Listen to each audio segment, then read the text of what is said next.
So are you interested to ski in Switzerland? Or perhaps you're curious because you've never tried it? So in this video, I'll give you an overview of how much the skiing costs, and stay tuned until the end because I'll show you some of the famous attractions in Grindelwald, Switzerland. So hi friends, welcome back to my channel. If you're new here, still welcome. This is Aileen giving you insights and tips on living, studying, and working abroad, and of course, traveling. This is a continuation of my ski video series. For this video, I'll break down to you the cost of skiing in Switzerland, and of course, I'll give you some tips on how you can save some of the skiing costs. It's not Aileen way if there's no how to save money tips, right? Okay, if you're looking for a new hobby this winter, it's not too late because skiing in Switzerland is until like mid-April. You can also try it next winter. At least now you know the cost and you can prepare and save money for it. After the cost overview, continue watching the video because I'll tour you in fierce cliff walk. Yes, cliff walk. So we're going to walk along the cliff. This is one of the famous attractions in Grindelwald, Switzerland. Grindelwald is actually one of these like iconic Swiss village in the mountains. It's pretty famous for tourists, especially Asians before COVID.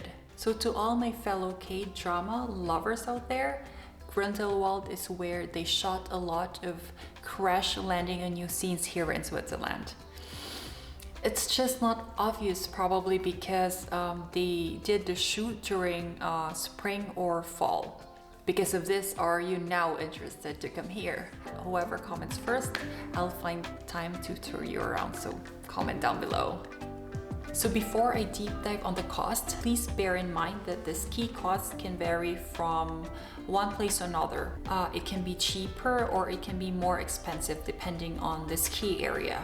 This is really just to give you an idea or benchmark on the cost of skiing so that you can prepare if you want to try skiing here in Switzerland. Okay, now let's discuss the cost. I'll break it down to you in two parts. The first one is the main and then the equipment cost. The main cost consists of the day pass and the food. I didn't include the transportation going to Grindelwald because I don't know where you're coming from. Maybe you even have your own car, or if you want to ask me, comment down below. So the day pass costs around 69 francs or $69. Okay, let's round it off to 70 so it's easy to calculate. It's around 4,500 Philippine peso. This is to pay for the transportation or using the gondola and the ski lifts. So Aileen tip. What they don't tell you, or it's not easily visible in the website, is that first, if you book the ticket 14 days or 21 days ahead, then you have a bit of discounts. From 70 francs, it will be 60 francs for a day pass. Another tip, you can actually buy a half-day ticket, which costs 54 francs. So if you are traveling from somewhere else and then you arrived in the mountains around 11, so if you want to save a bit of money, you can wait until 12 p.m. where you can ski from 12 p.m. until 4 p.m. Then you can save a bit of money. You can save a bit of money. I mean, that's still what, 15 francs that you can save? So, thank you. Or you're welcome. Okay, for the food and drinks. In order to save money, bring your own food and drinks. But normally the average cost of food would be around 10 to 25 francs, depending on what you eat. Usually the soup, the sausage, and French fries, or of course that's separate, not all together, would cost around 8 to 10 francs, and then you can have a bigger meal, hamburger or pasta. So for the drinks, it'd be around 10 to 15 francs, one drink for snacks and one drink for lunch. Overall, you can really save money if you bring your own food and drinks. Now let's discuss the rental equipment. So these are the things that you need for skiing. Are the individual cost? Ski boots would cost around 22 francs or dollars, so that would be around 1,100 Philippine peso. Skis, 45 francs, depending on the skis that you will rent, because of course there are different types of skis, depending on your level. And then the ski pole for 9 francs, helmet for 9 francs, and then the ski clothes for 18.90 francs, or let's say 20. So that's 20 for the top and 20 for the bottom. So you can also save some money in renting this equipment if you rent it in a package. I found some prices. Boots and pole is 62 francs, and then the skis and the poles would be 45 francs. So that is already much cheaper if you rent it individually.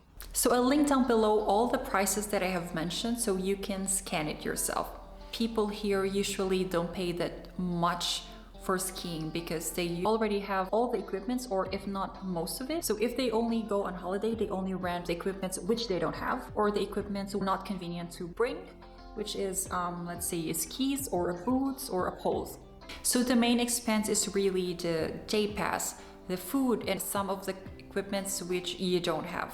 Don't freak out of the cost. I know it's a bit too much if you think about it, but to be honest, skiing is really a bit of an expensive sport. If you follow some of my how to save money tips, you can save some cost. Another tip is that if it's your first time to try it, you can borrow clothes and some equipment from a friend. For my first time, I also borrowed everything from a friend. Hi Maddie, I borrowed my clothes from her basically because of course I didn't know if I would like it or not.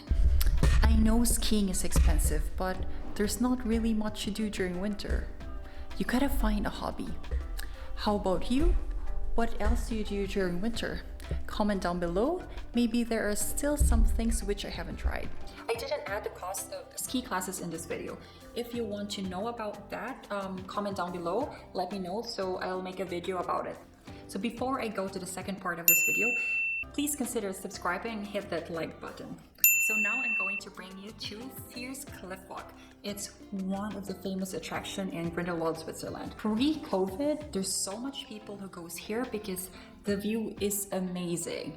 And of course, the experience of walking in the cliff is pretty scary, but still amazing. Without much further ado, let's go.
So I hope that you enjoy my video today. What do you think of the tips I gave you? Is it useful, or did you already know this information before? So please comment down below and consider subscribing to my channel if you haven't, and click the thumbs up button if you like my content, because this really helps my channel a lot and motivates me even further to upload more videos. So see you next time!